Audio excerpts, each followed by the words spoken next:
रजनीश ओशो कहते हैं औरत के लिए तुम्हारी बात की कोई वैल्यू नहीं है, चाहे तुम कोई भी बात कर लो कि आज तू ये पहन लियो, आज ये बना दियो, आज मिलते हैं, तू ये मत कर, तू वो मत कर।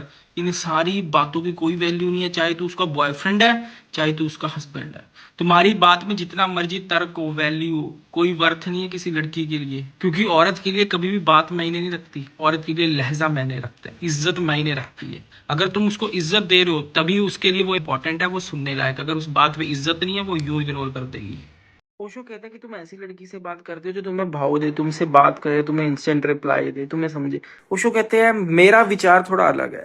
मैं ये सोचता हूँ कि तुम्हें ऐसी लड़की से बात करनी चाहिए जो तुम्हें भाव ही नहीं देती, क्योंकि क्या है कि उधर अटैचमेंट का सीन नहीं रहेगा, कोई दुख दर्द कोई पीड़ा कुछ भी नहीं है।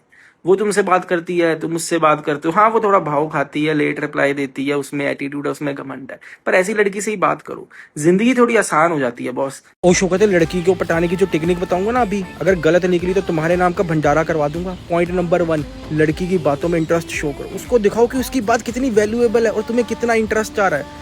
दूसरा, लड़की जो भी बात करे उसको ध्यान से सुनना और बड़े ही नरम लहजे में उससे बात करना, अपना पॉइंट रखना। वीडियो अच्छी लगी तो लाइक कर देना, कमेंट कर देना, अपने दोस्त के साथ शेयर कर देना। रजनीश ओशो कहते हैं कभी लड़की से बात करो और लड़की का रिप्लाई ड्राई हो, रूखे रूखे हो, तो ये मत सोचना कि लड़की एटीट्यूड दिखा रही है, तुमसे बात नहीं करना चाहती। इसका मतलब ये है कि लड़की ये सोच रही है कहीं मैं कुछ ऐसा ना बोल दूं या कुछ ऐसा ना लिख दूं जिससे मेरी ही इंसल्ट हो जाए। ओशो कहता है कभी स्त्री को जानो मत, कभी उसको समझने की कोशिश मत करो। बहुत पुरुषों ने ये कार्य करा, उन्होंने सोचा हम स्त्री को जानते हैं, हम स्त्री को समझते हैं, इससे हमारी मोहब्बत बढ़ेगी, हमारी अटैचमेंट बढ़ेगी, हमारा बॉन्ड बढ़ेगा। पर जिन भी पुरुषों ने ये कार्य करा उनकी मोहब्बत कम ही हुई है।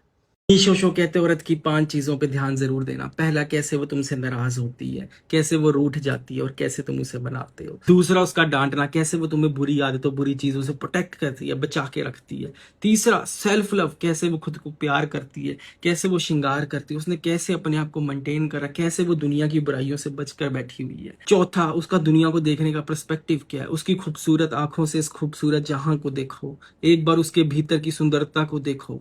पांचवा, ऑलराउंडर होना, कैसे वो बहू भी बन जाती है, बेटी भी बन जाती है, माँ भी बन जाती है, अपने सारे कर्तव्यों को निभाती है। इन 5 चीजों पे जरूर गौर करना। ओशो ने रास्ता बता दिया कि औरत तुम्हारे हिसाब से कैसे चलेगी, कैसे तुम्हारे हिसाब से अपना पहनावा रखेगी, कैसे तुम्हारे हिसाब से अपनी चाल चतन, अपना बिहेवियर, अपना स्किन केयर, अपनी लिपस्टिक सब तुम्हारे हिसाब से कैसे करेगी, ओशो ने बता दिया।